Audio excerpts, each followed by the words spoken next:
This podcast contains scenes of violence, adult language, and if we did our jobs right, disturbing subject matter. Listener discretion is strongly advised. Now, the reason I'm doing this is because you might have noticed that this episode is much shorter than our usual ones. The reason for that is, as you can tell from my voice, I've been sick for the past week, so I haven't been as on top of editing as I would usually like to be. So I'm going to release episode 10 in two parts. This part 1 is obviously coming out on Sunday as usual, and then I'm hoping to get part 2 out later this week. Thank you so much for listening. Season 2 is coming to a close shortly. We're very excited to bring you the end of it, and we can't wait until we all get there together. That's nice. Yeah. Anyway, this episode we improv'd an ad and it was wild. Let's improvise an ad team. Somebody jump in. We'll just get like one sentence from each of us, and then we can build it off of that. I want this bottle before when you're done with that. Yeah, okay. Okay.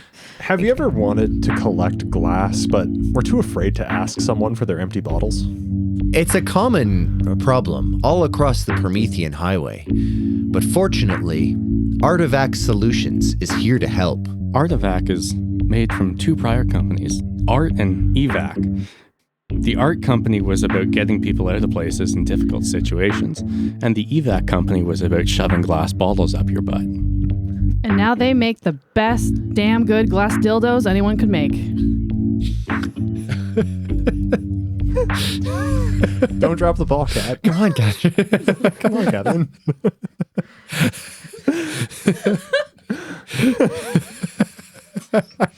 Tell our audience about glass dildos. Yeah, the best. That's right. It'll leave you speechless. That's my contribution. Artivac. Artivac glass dildos.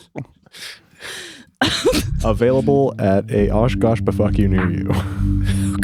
The baby store. No! Why don't we do an ad later? I think we got it, guys. Yeah. I think we got it. Is that really going to be it? I hope so. That'd be nice.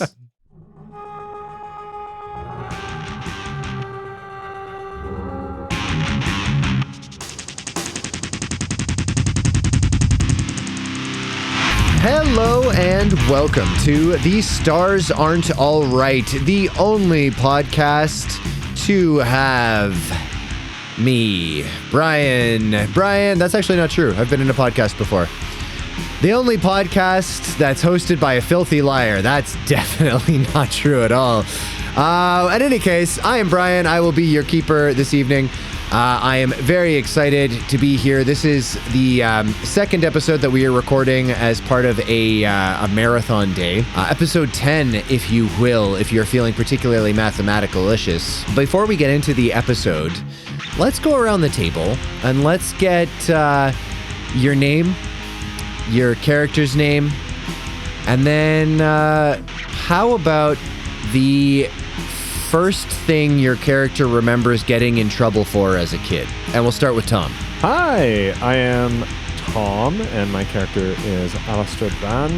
One of the first things that Alastar would have gotten into trouble over when he was a kid would have been staying up too late. Stereotypical kid stuff. Up after the bedtime, exploring the house, going to the basement, trying to get scared and whatnot. But that's about it. Nothing too crazy.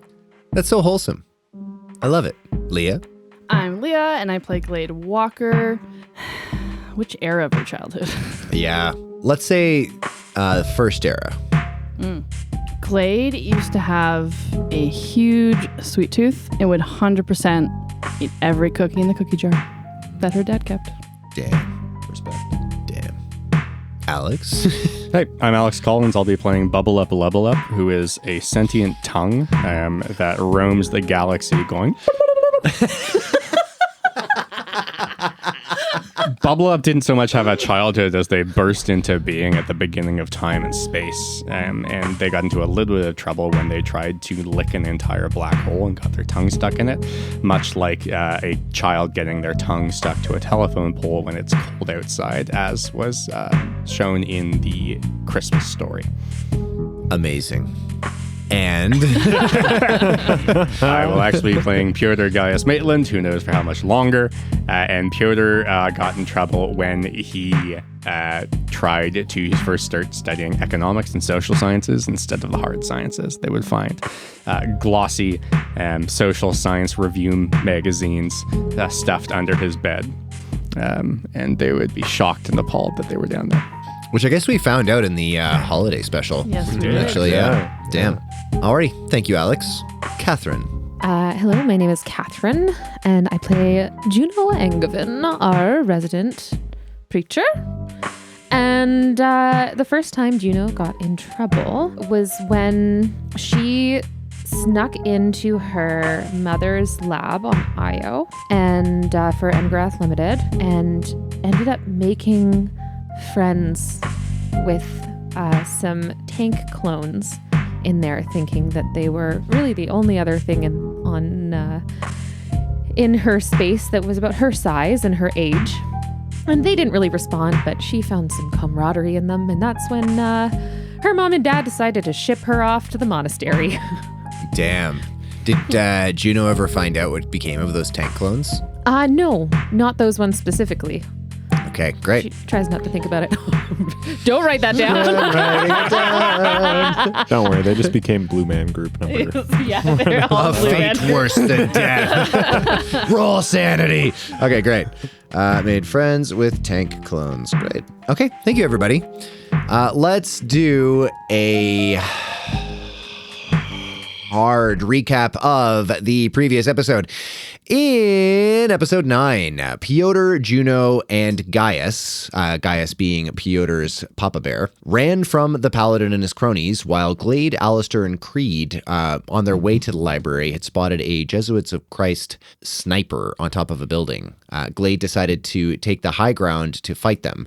Meanwhile, Pyotr, Juno, and Gaius failed to run away from the Paladin, who had captured Juno, and then because our two players were being recalcitrant, the Paladin decided to prove a point by shooting Big Daddy Maitland in the face.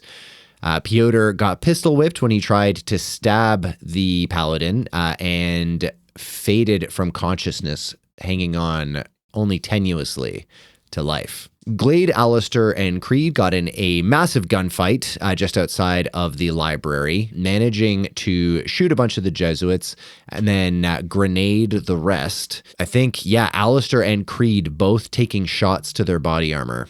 Juno agreed to go with the Paladin while Pyotr lied there, bleeding into his brain.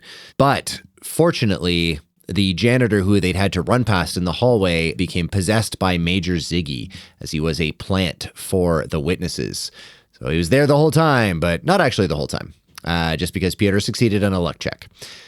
Pyotr then, with the Major's help, became a meth unicorn, and the two rushed off to save the day. That's the noise he made, exactly. But he makes it involuntarily every 3 seconds. He cannot stop. It's echolocation. He insists as he chews the inside of his mouth off. All right, incredible. While the three fighters rushed to get into the building, a tense gun brawl erupted in an office in the library. I say gun brawl and not gunfight because everyone involved in this gunfight was within slapping distance of each other. Juno was stabbed and Pyotr shot as the old man attempted to play Ding Dong Ditch with bullets. Woo! This is a great bit. Juno shot the Paladin at close range. Die hard, hell yeah. But he managed to stay standing even after Pyotr shot him a little bit more and stole the Librum Dementi, escaping through a window. That's my book. Decidedly not woo. Decidedly not woo. Maybe that's going to be the episode name. Great.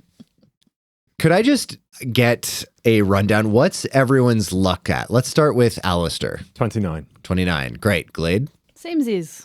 29. Oh, nice. Hell yeah. How about Pyotr? So Pyotr's luck is at 9. 9. And Juno? We don't have to talk about Juno's luck. I have a lot of crackers in my pocket. How much luck did I You're get? just gonna like pull a Skyrim and then just start binge eating. They're like blood-soaked crackers now. Oh yeah. Okay. Well, that's more hit points. Yeah, I think that's just For better. sure. Yeah. That's iron. I currently have 5 luck. Good Lord. All right. Well, I mean, that's what it's there for. There to be spent. You got to spend luck to not get To make a killed. buck. Yep. There you go. Thank you. She's getting further away from God. God is luck. Luck is God. The paladin has burst through the window. We're going to keep the same turn order from previously because as we're still in combat. There are still 2 armed Jesuits in the room with Juno. Major Ziggy is going to once again step into the doorway. Now, because so much gunfire has gone through that door, there's actually like a decent window. I think, oh yeah, because you chucked your broom spear through it, Pyotr. No, wait, I he still still have the did broom the. spear. Oh, you still have the broom spear. He did the gun. He thing. did the gun. Pardon me, audience. Broom spear is still in play. Yeah, he's going to take aim at one of these motherfuckers. He's going to make a firearms check. That is a success. I think that's 1 point of damage. I almost got you though by saying nice. Yeah, you did. Okay. It was like a big one, though. It was, It was a a big big one. one, It was a yeah. big one. We all agree it was a big one. Yeah, Major Ziggy lines up his shot, fires, but you can see there's like the sweat pouring from his forehead has become more and more pronounced, and the janitor's body, who Major Ziggy is inhabiting, is becoming pale, and there's almost like a heat like radiating off of him, and the gun is swaying. So he shoots, and he manages to blow off one of the Jesuits' ears, but doesn't really do too much damage other than that. We are going to go to Glade. Glade, in the distance, you can see the paladin burst through the window and hit the ground running, like fast. Drops the shotgun, pulls back out her rifle with the scope, Damn. takes a knee, and goes for the shot. Okay. You are drawing the rifle from your back in the same turn. And it's so badass that It's Hell yeah! the rule is cool. it looks amazing. Tell you what, highs or lows? Those That's an 8. You are still going to get a penalty dice for pulling your rifle out and firing in the same round. fine. Oh, yes, that is a success. Goddamn. Okay, roll your damage. How much damage does the Marlin rifle do again? It does 2d8 plus 4. Shit. Yup. All right. Does he get to dodge or anything? He technically could dive for cover, but because he's at distance, like, I don't think he would have a reason to think he could, you know? Like, the shot is going to kind of come from nowhere for him. Should I roll this? And she gets on one knee and she's about to shoot. She says, dodge this motherfucker. 14 damage. Okay. You whisper that. Shake out your trigger hand to loosen it. You can see him running away, and your temptation is just to blast, but Glade knows better. Getting that set up, slowly start squeezing the trigger. Just crack. Your scope goes off target with a recoil, but you quickly bring it back on. And then you see, as you bring it back on target, the paladin just lying there on the ground. The book having been kind of like flung a little bit away from his body, motionless. As soon as that happens, Glade looks at Alastar. Go check on him, get that book. I gotta find Juno. And Glade heads for the library. Okay. Alastar. Your turn. Gonna walk over to the paladin. Motionless on the ground. He's lying there. You can see a couple coughs, bit of blood and black ichor. Still alive. You can see like the light starting to fade as he turns over, but there is a rictus grin that starts to form, and then he goes still. Well, just to be sure, I'm gonna take my sword and put it straight through his forehead, Okay. and then take what I can to throw something over the cover of the book, so no one can see it, and then Sure. I'll pick it up in that covering. Yeah, absolutely.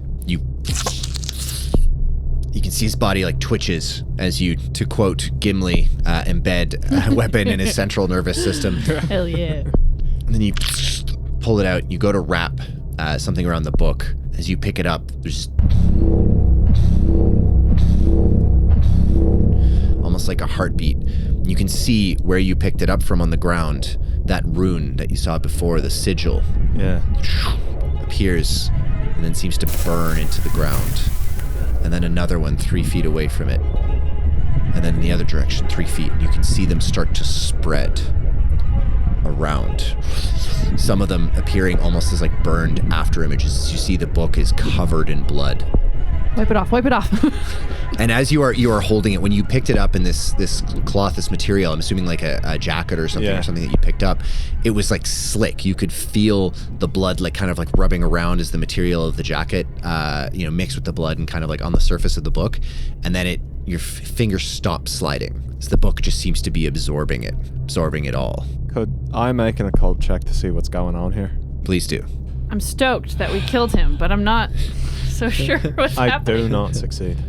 Okay. Even on a failure, you'd succeeded on this previously. Yeah. You remember that this sigil, and you'd kind of like racked your brain about it previously when you saw it on the ground, was a sigil of summoning. The kind of origins of it coming from like a lot of like neo-occult circles. As you're racking your brain, even on a failure, the lore surrounding this was that it had been found out in the galaxy, not something that was brought. Because a lot of occult practices, a lot of like, kind of witchcraft or whatever, comes from old Earth. This was something that was claimed to have been found out in the stars. And because of it, a lot of Wiccans refuse to have anything to do with this kind of sigil. They thought that it just had bad energy and they didn't know what it did, so they didn't want to mess with it. All this realization kind of comes as you're like, tuck the book, and then you hear from behind you. That's Alastar's turn. So, Jesus. Creed is going to, he kind of looks, he sees Alastar stab the paladin in the head. Obviously that target is down. He's following you, basically, Glade, to go cover you and get into the building. That will bring us to Juno. So currently in the room with Juno, we have 2 of the Jesuits. 2 Jesuits, yeah. Paladin has jumped through the window. Okay. Are the Jesuits kind of close together-ish? Close-ish. Close-ish? It's a small room, so yeah. Oh, sorry, wait. I just remembered last turn you dove for cover. And you did some fighting back. Oh, yeah. So... Can I just look around? Yeah, you can look around. Instead of like an action? Totally. Yep, for sure. Juno wants to make note of the sigil, and memorize the sigil that he drew in the wall? That he drew in the wall. Gotcha. To try to memorize it in the middle of a fight after having been stabbed, you can try. I'm going to say make an intelligence check, and we're going to look for a hard or better success. Otherwise, it's still up on the wall there.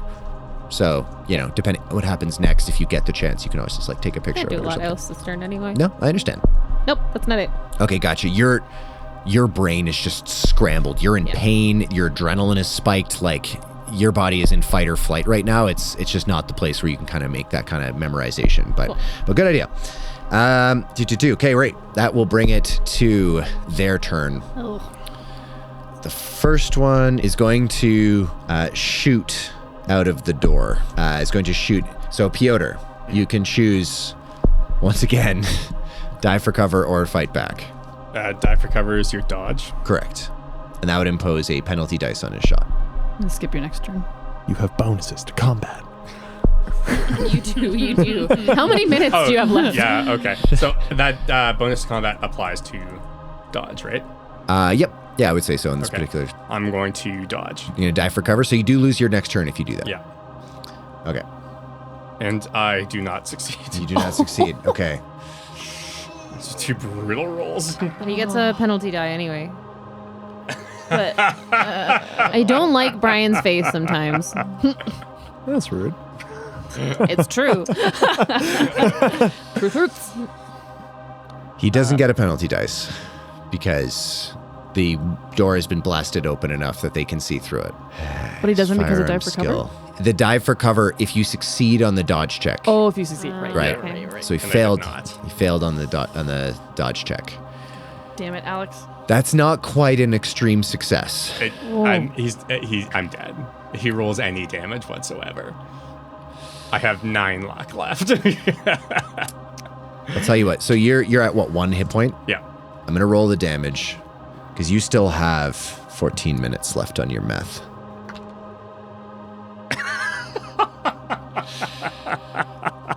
Another bullet rips through you, Pyotr. Feels amazing. Meth, space meth stim still coursing through your body. Double dosed, as it were. I'll just put -7 hit points down in here. Yep. Jesus. Oh my god. Oh god. Okay. The other one is going to turn to you, Juno. No. You have fallen to the ground. He's gonna try to track his gun to you. You've already dove for Divin. cover. Divin, thank you. You've already divined for cover. So we just gotta take a swing, you know. You can choose. I'm gonna give you a chance to do another dodge check, but it'll be a penalty dice. Is he close enough that I can fight back? I was giving that to Pyotr because of the meth, but I will say, Juno, you can fight back. I can? Yeah, because you're so close at this point. Yeah, for sure. Come on, girl. Do I get a penalty die if I fight back? You would still get a penalty dice. I dodge. Okay. Okay. Come on. Okay. Okay. No. Damn it. It's the same thing as my dodge check the it's first time. I have 32, I got 34, and then my penalty got me to 44. Oh no, and you only have the 5 luck. Okay. So normal firearms check. It's a regular success. Fucking come at me, bro. Okay. I will. No. Are you honey badgering this? It's a pistol. It's just a pistol, but it is a D10. It's a gun. It's a D10. Plus anything? Just a 1D10. Come on. One. Oh my god. 6 points of damage. Okay, 1 is taken off my armor. Great. So I take 5 points of damage. I'm at 6. What's your hit point total? Is 11? My hit point total was 11. Yeah. Great. Or okay. my total hit points is originally 12, but I had 11 hit points. Right. Okay, amazing. So you don't lose half your hit points. You don't have to make your con check. Yeah. Great. Thanks. As you were lying there on the ground, the paladin has left. You can see a gun fire out the doorway. You don't see, but you can hear the kind of wet sound of impact as the bullet rips through a body. Your eyes snap to the other Jesuit who's kind of fallen to the ground, and you guys are making kind of eye contact under the legs of this chair. You instinctively, put your hand up in an attempt to stop, and then all of a sudden there's this flash of light, and your pinky finger and your ring finger just disappear off of your hand. There's just a gout of blood as your face is sprayed with your own blood. And then a second later, one of your fingers just goes and then hits you on the forehead. In the nose. No. Quiet, Meth Unicorn. Okay, that'll be its turn. Pyotr. You can refer to me as the Methicorn from now on. The Methicorn. Yeah. You're the down. Methicorn has transcended his own humanity, and he's no longer bound by the physical constraints of this world. That's not inaccurate. Okay, the Methicorn is going to, he's going to try to go through the door and make a melee attack. Okay. Oh, with the spear? With the spear, yeah. Hell yeah. Yeah. You know what? Yeah, 100%. Go ahead and make a fighting brawl check for me, please. Okay. I'm going to attack the Jesuit that was firing at me. Gotcha. And this will be with all of your meth bonuses as well. Amazing. That's an extreme success. Damn. Whoa! Okay. Let me figure out how much damage a broom spear should do. And now the book comes out to figure out broom damage. Keep in mind, It's right here. it's being wielded by essentially the undead. Mm-hmm. So I'm taking that into account. I'm willing to count this as a spear bracket cavalry lance. Methicorn cavalry. Mathicorn cavalry. What's the damage? So it's 1d8 plus 1. I think you just do just 1d8. You don't do a plus. That's Fair, I guess. Yeah. So, but because you critted, you get 8 points of damage and you roll a d8, add it to Yeah, it. he critted. 8 points of damage, roll a d8, add that. Yep. It's a 1. So 9. I mean, again, fair. It's a sharpened broom. For sure. So, let's see. I have to make a con check for this motherfucker. That is a success. You rush forward with your broom spear and you just like... Sorry. You just like try to come down into that like space in the clavicle, but he moves at the last second. Nonetheless, you don't get quite the angle to like stab down into the innards, but you do kind of get like under, not the collarbone, but the one in the back, like out through his back of his shoulder, and you're just trying to like shove it down, and he's like screaming in pain as like blood is like spurting from it, and you just like meth unicorn rage. But he is still conscious, unfortunately for him. Okay. He's just pinned to a desk through his scapula at this point. 100%. This Okay. is reminding me of the bath salts thing. Like the guy who ate the face? Yeah. Yeah, you're right. This does have big bath salts energy. This has big bath salts energy. The worst part is all like the dust and shit from the end of the broom is now raining down on his face as well, and that's super annoying. That is the worst part. You're right. This guy has a dust allergy. I've just decided. We're back to the top of the turn order. The paladin Is dead. is dead. So. For sure. Yeah. Alastar. You hear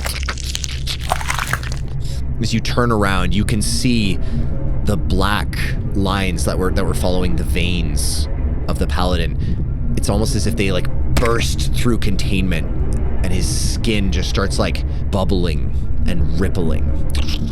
You see his skeleton like start to change as his arms begin to elongate, the skin like splitting, like wings forming. And there's like a rippling in his chest. And then all of a sudden, bursting through, it looks like an unholy cross between a mouth and a beak. And then the arms that would have been elongating kind of pull back in, almost like this kind of inversion. You can see like the bones with the sickening crunch kind of like withdraw back into his body as like the skin just kind of like lies there deflated, and these two hands kind of push the ribs aside as this creature starts to emerge from the husk that was the paladin. Kind of looks at you. And that'll be its turn. Could you go ahead and make a sanity check for me, please? R. That's a success. Okay. On a success, you take a D2 of sanity damage. Adrenaline here serving you well. 1 point of sanity damage. Which, hilariously, puts me 1 point below the threshold I would have needed to succeed on that check. Okay. Glade. Nope, sorry. It's not your turn. Major Ziggy goes before Glade. I just remembered. Major Ziggy is going to burst fire. He's going to put one round into the guy who's been speared through his clavicle, and he's going to put two at the other one. So the first one, normal roll. It's a failure. Second one, failure. And then the third one is a failure as well. Just 3 rounds. Directly into the ceiling. Just you can see at this point, I mean, you don't see you're occupied stabbing someone with a broom and Juno's occupied bleeding, but the Major Ziggy drops to a knee and like tries to pull himself back up and shoot, but you can see even the eyes glowing blue are like getting a little bit glassy. Glade. Right. So she shoulder rifle, grabbed her shotgun again, had run towards the building to go inside, basically heading for Juno and Pyotr. How far does she get? On this round, I would say like, yeah, it kind of depends on the path that you take. If you are trying to go through the main entrance and then run through the building to get to them, it'd probably take another turn to get to where they are. However, you saw where the paladin jumped out through the window. If you're kind of beelining right there, you might be able to get in through the window, or like you could make it to that window. Is that window on like a second story or something? No. It's on the main floor. Okay. Then yeah, I would go to the window. Makes sense. You run there. You can see Juno on the ground, kind of like missing 2 fingers on her hand, gun in her other hand, has obviously been stabbed. It's fucking badass. I'm gonna be honest, man. It's pretty fucking sick.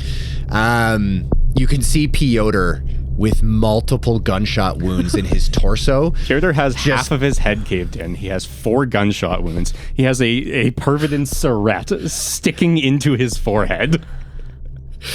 Yep, I have nothing to add. Oh, and also, it looks like he's trying to plunge a toilet,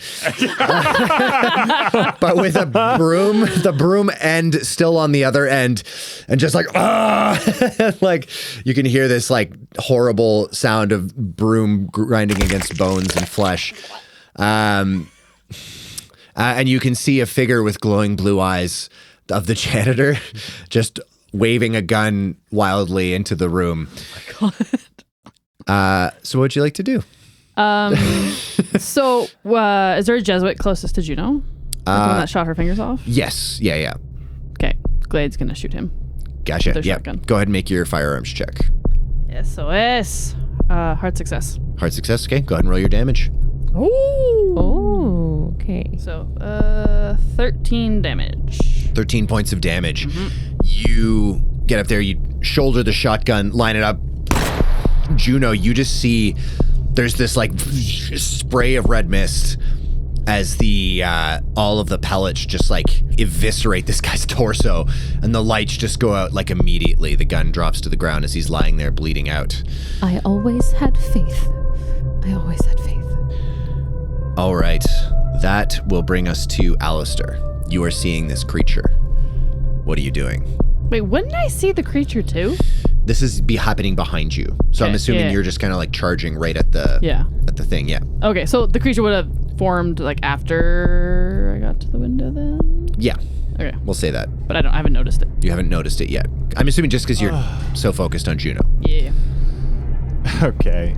Does this thing look like it has the ability, like, size up the thing for me? Is it like akin to is it smaller than the man from whom it burst, or is it this? It's approximately the same size. And does it appear to be made of flesh and bone? Like, what's going on with it? Does seem to be. As you are watching this creature kind of like pull itself free from the corpse, the bones having like reformed, this kind of black ichor starting to form, this almost like pulsating, nictating, leathery material that like stretches out into wings. 2 reverse jointed legs kind of pushing it as like the paladin's corpse is just deflates essentially. There's just this like blackened skin bag on the ground that used to be the paladin. It is dripping with ichor and blood, and occasional organs that obviously it didn't incorporate into its body are just sloughing off of it. It's got a... Does it look like it's more interested in me or the book I just wrapped up in my jacket? I think it's so alien to you that it's really hard to tell exactly where it's focused, but it's looking in your direction. I'm gonna yell out, Glade! Creed! And call attention to the horrifying homunculus of death that emerged from this weird religious fanatic. For sure. Yeah, Creed would be right behind me. What to do? Do I have any cover nearby?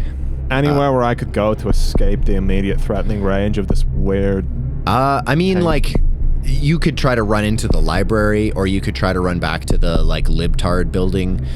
Hold on. I am very fast. You are very fast. So I leave it up to you. You can try to book if you want. If you want to try to, like, book it back into the building, you can 100% do that. Can I move and take actions in a turn?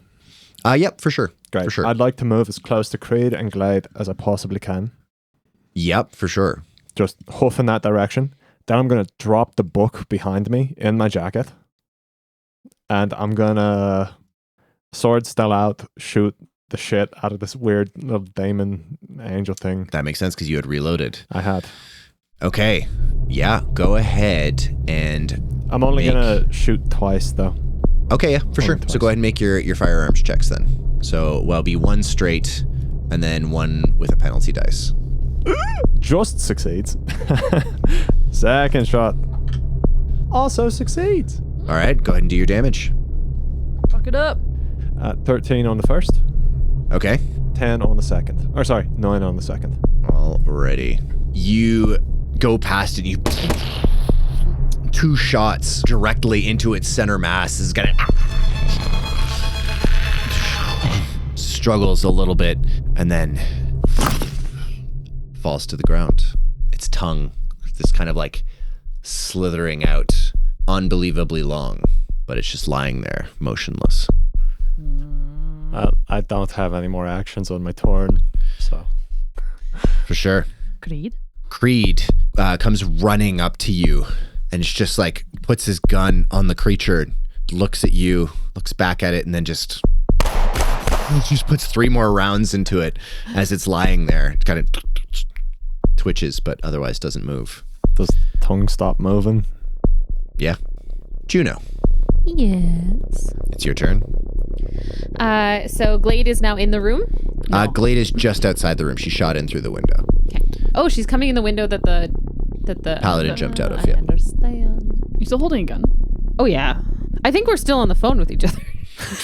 Well, at this point, Glade would have pocketed her. No, you hang up. No, you hang up. That tracks. Okay. Kind of slightly coming out of the shock of what just happened. Are there any live? Oh yeah, Pyotr. Right. The one stuck on the end of the broom. Yep. Still. Yeah, 100%. So Juno is kind of coming to a little bit, is shaking off a little tiny bit of that shock so she can like move and feel like she can kind of speak again.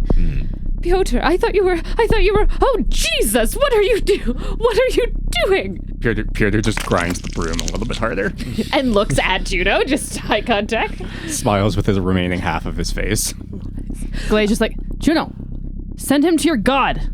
And yeah, Juno gets really up close and personal and right beside him, kind of right beside Pyotr. Pyotr's in with the broom, kind of through his collarbone, just mushing around there. And Juno comes up beside him by his head and shoots practically point blank. The Jesuit or Pyotr? The Jesuit. The meth zombie. This abomination.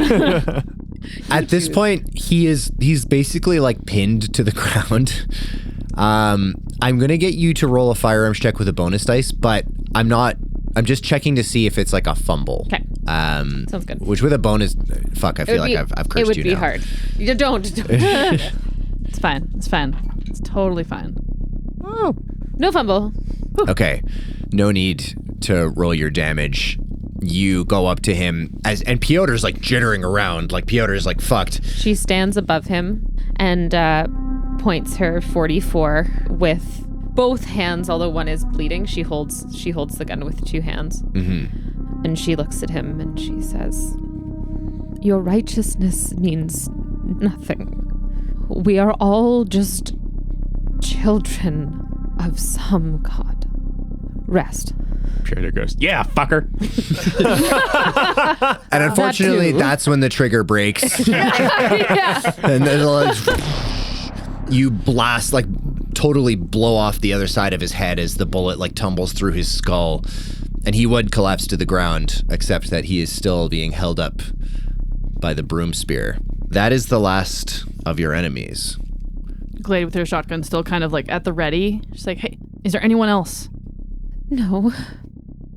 With that, Glade slings her shotgun, jumps through the window, and runs to Juno and just like holds her. Glade, they shot off my hand. And It's okay. Pyotr is even more of an abomination than usual. Glade actually finally like looking over, noticing Pyotr. It's like, fuck, what the? Still stabbing. Still stabbing with the broom. Pyotr is deathly pale, and there seems to be, like, his actions, while still having this kind of frantic intensity to them, there seems to be something mechanical that's starting to slow him down. in like just like the function of his body. And then you just hear from the doorway, just, oh God, your data centers. And you look and you see Major Ziggy just there. And he's just like, I need to go before I kill him. I'll find you again. And then the lights go out. The janitor, eyes roll back in his head and falls out. Is anyone going to check their data center? Yeah, I'll take a look at my data center. Pyotr pulls his out with shaky hands. There is breaking news. I don't actually have a thing for this, but... You just see a headline. It just says, terrorists target assembly. The assembly of the United Soul Council. And there's a video of just the angry red lines appearing, and you see a veritable army of Jesuits attacking the council. This burst of gunfire just mowing down the legislative body of the United Soul Council as they step through this portal. Was my father not a part of... No, he wasn't a part of the United Soul Council. He is. He's an assemblyman. Okay. But he's here. Right. In Gate City. Convenient. Sus. Bad. Pyotr's going to slide down a wall into a seating position and exit the news and go and put his affairs in order. So he's going to go to his financial websites and make up a quick will, leaving... Just like a Mad Lib? Yeah, exactly. Like just input the name. I leave all of my worldly effects too, all of my galactic effects too, and he's going to put 1/3 for Juno and 1/3 for Doug, and 1/3 to go to his mother, and he's going to leave Glade 0.69 of a credit and a note that says nice.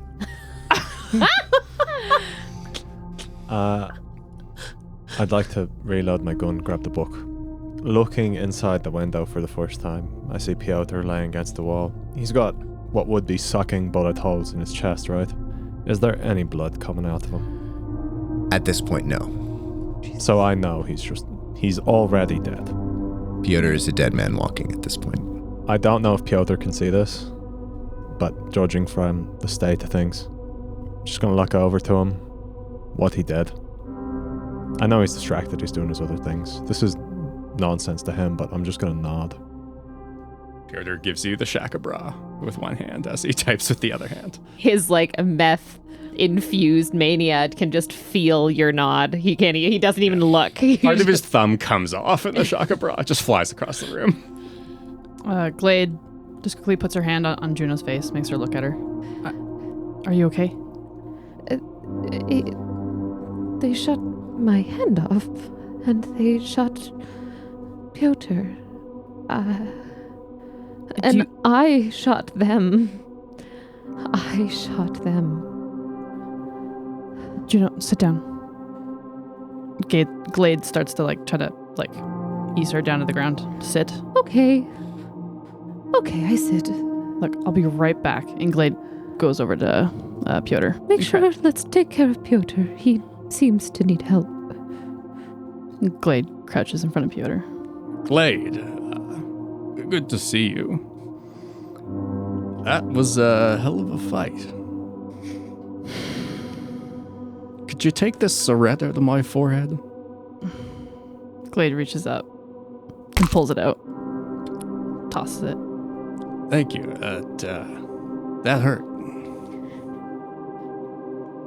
You'll take care of Juno, right? Just nods her head. That's good. And Doug, too? You'll take care of Doug? She nods her head again. That's good, too. I never liked you. Yeah, me neither. Pyotr dies.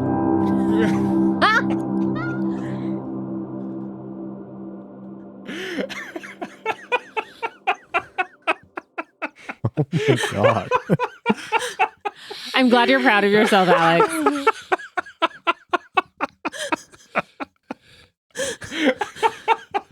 Is Glade, is Pyotr okay? He says that, and I guess, the The light goes from his eyes. He slumps. And just under her breath, no one could hear. She's like, yeah, I never liked you either. But thanks for anything that you did for Juno. And she stands up. Glade, is he okay? How is he? Can we help him? I have another doctor that we could go see. Glade walks over back to Juno and crouches in front of her. He's gone.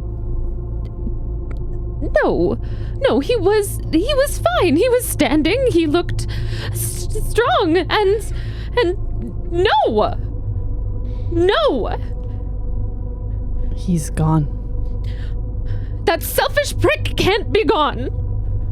He can't be gone. He cannot do this to us. I'm sorry. No. Come here. And Glade embraces you. And Juno just sobs. Just like heaves for breath and sobs into Glade's shoulder. And spills blood from her hand all over her as well. And drops her gun. Yeah, and Glade just holds you. One arm just around, your shoulders, and the other arm is kind of cradling the back of your head and caressing your hair. Now we have to do something for this stupid asshole to remember him. Something like heroic or stupid. We're in an office? Correct. Can I do a spot hidden to try to find some alcohol? Yeah, absolutely. With a bonus dice. Always the same rolls. No, it's a fail. Okay. In the office, no. There's nothing. But miraculously unbroken by the gunfire, by the caterpillar-like crawl through the gunshot hole in the door, or even in the melee fight with the Jesuit, a tiny little bottle, a Mickey as we would call it in Canada, peeks out from the inside pocket of Pyotr's jacket. And just from sight, the amount of time you've spent with Pyotr on a ship, you recognize grain alcohol mixed with hair dye. It's only a couple of mouthfuls left.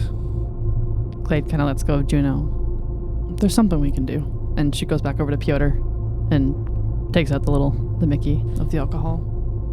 And she walks back over to Juno and holds it out to her. It's too much. I'm not going to drink that.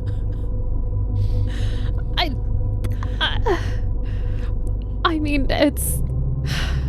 Alex, would you roll, or would you pick highs or lows for me? Let's go highs. Fine. I'll drink your stupid, disgusting liquor. She's tears just streaming down her face, and she grabs the Mickey and drinks it. All of it? Takes a sip. I'll see Juno just like going for the whole thing. Nope. And I assume has to make a con check, or is going to make a con check. Please. Is there enough for like two more? One more? One more. One more. That's a success, but not a great success. Doesn't have to be. Just has to be a success. Well, she doesn't throw up, She doesn't throw up. which is good, but Glade goes to take the bottle back from Juno. God, he's so gross. Glade looks over at Pyotr, kind of raises up the bottle towards him. Fuck. I have to give it to you. At least you were interesting. And she takes a swig of it. Go ahead and make a con check for me. Success. Okay. You also managed to not throw up. It does not taste good. But there is a warmth to it. And there's just, both of you have this insight into the world of a man who grew up with everything and then left it all behind and had nothing. And sometimes the only thing that he could find was just this chemical warmth that settled into his chest. And you find your eyes drawn to the bloodstained corpse that was once Pyotr. And he finally looks, despite all the wounds, at rest. Thank you. Thank you for saving me, Pyotr. Anybody wants to roll psychology can? Either of you two. Are you at the window, Alastar? Yeah. Yeah. No. No. Juno? Don't spend luck. Don't spend luck. Juno fails. Okay. Just Pyotr's corpse. Look, I know this is really hard right now, but we should probably get moving. Did we get him? Did you get him? Yeah. That fucker's dead. Let's rest. Now. Can you get up? Yes. Yes. Glade stands up and reaches down her hand to help pull you up. She takes her hand and puts a lot of weight on Glade and stands up. We have to find somebody to take care of Pyotr. We need to take care of his body. I mean, he's a Maitland. They'll take care of it. So I guess this is the last time we get to say goodbye then. Yeah. Probably. And she goes over to Pyotr's body. I can't believe you made me feel sad about losing you. I will never forgive you for that. Thank you for saving me, and thank you for, despite every attempt against it that you made, being a good friend. I feel like you understood me when others didn't. I will miss you. If you guys leave Pyotr's body, you leave him under a desk in a study room on a whole bunch of substances coated in grain alcohol and hair dye, just like we found him. It's true. Full circle. Through the window. Faith. Glade. We can't stay here. We need to move. You have the book? I've got the book. I killed the weird angel thing that spawned from his body. What weird angel What? thing? It's dead. You can come take a look, but I don't think the faith should. Blood loss and all that. We can't stay here. I've got the book. We need to go. All right. Glade starts to go through the window and raise her hand to help Juno out through the window. Yeah. She She would Liza. probably see the horrid creature thing. It's still lying on the ground. Juno just doesn't look. Just head down. Glade, go ahead and make a sanity check. While she's doing that, I have a bit of blood from this motherfucker on my sword. Mm-hmm. I'm going to take it in a cloth and put it in a vial. Okay. And now I have... God damn it. Not right now. No, what? No, That's no, it was good. this one. Oh no! Oh no! That's a fail. A fail. Okay. Go ahead and roll a d6 for me, please. D6. Is that a 6? Yeah. Yeah. Okay. Make an intelligence check for me. Okay. Fuck. Big money, big money, big money. Oh no! no! This is so rude. That's a success. Okay. It's very rude. Yeah. You take 6 points of sanity damage. Jesus. As Glade, you collapse to your knees, and the scribe's voice echoing through your mind, memories will come back to you sporadically. You realize this is not the first time that you've seen a creature like this.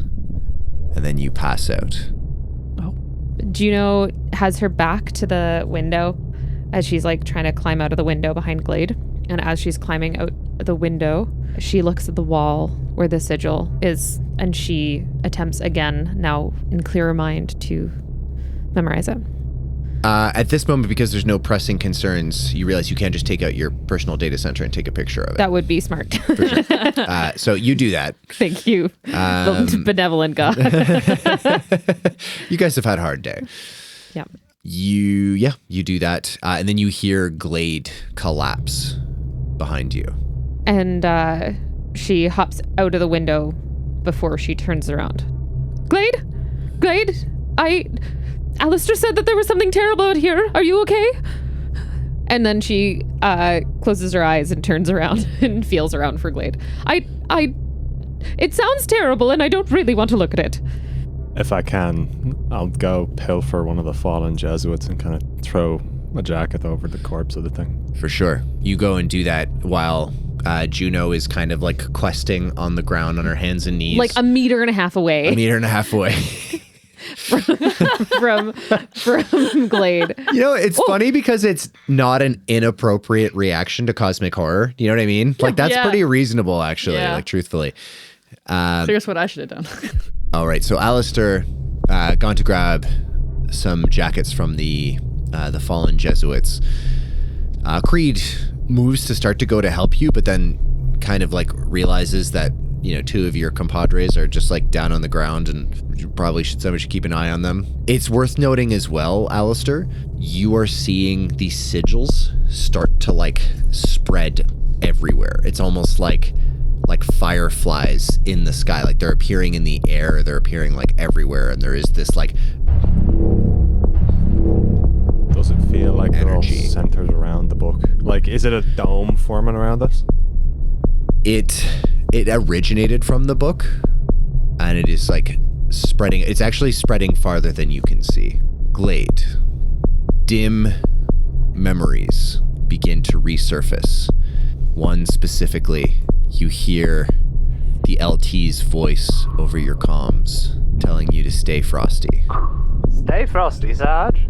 As you are floating around an asteroid, you can see you are taking point. Tracy, behind you, you have one of the Navy's energy weapons, like one of their personal rifles. You have the backpack, the power source for it connected, basically holding the emitter.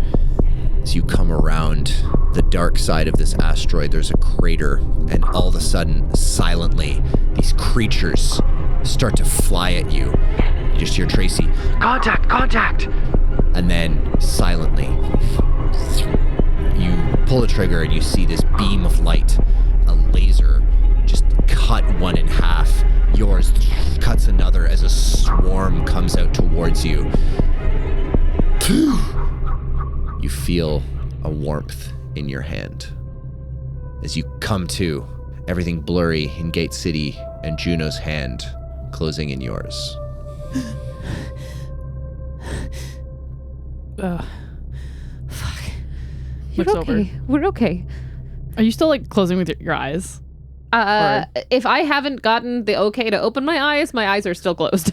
Yeah, these boys are staying pretty silent. Yeah. Glade, it's okay. At this point, you will have found enough. Juno, open your eyes. I covered up the thing. Oh, Glade. Okay, good. It's you. It's okay. It's okay. It's a lot. But we will be okay. I trust you. I trust us. Yeah, okay. Glade's noticing all the symbols. Sorry, in that vision or the memory, what did I see any of the symbols? Or is it just the creatures? It's just the creatures. It's just creatures, yeah. Glade's noticing all the symbols, like, yeah, we should really get the fuck out of here. Wait. Juno follows like your eyes up and finally also sees sigils. Is it the same sigil that was in the room or different? Different, but in a weird way, it's like you can tell it's from the same like family of like it's from the same sigils. Yeah, same like general like kind of lexicon. Like a call and response? No, more like it's like you can tell, you know, if you've never seen like Arabic written down, you know, you see one Arabic character written in versus another, like you can tell they're from the same alphabet, basically. Right. Okay. Can she also take a picture of one of them? For sure. Okay. It's the book. What are we gonna do with this tome? God, I need somewhere to think. Hear this whisper of air behind you, and then, well, I had some thoughts on that, my friends. Doug! You whip around, and you see a man in a blood-red suit. Oh no! Thanks for making it this far. So ends part 1 of episode 10. Gate summary incoming shortly. This podcast is edited, mixed, and mastered by me, Brian Gashgarian. All the music in the podcast is composed by me. A very special thanks to Alex, Leah, Tom, and Catherine for lending me their talent for this. You can find us on Insta, TikTok, and Twitch at The Stars Aren't All Right, or on Blue Sky at TSAA Pod. You can support us on Patreon at the link in our bio, and chat with us on Discord using that very same link. But, as a reward for making it to the end, I would like to remind you that the blobfish is a deep-sea fish with a unique appearance that looks quite different in its natural habitat. Most of all, thanks to you for listening, and we'll see you next time.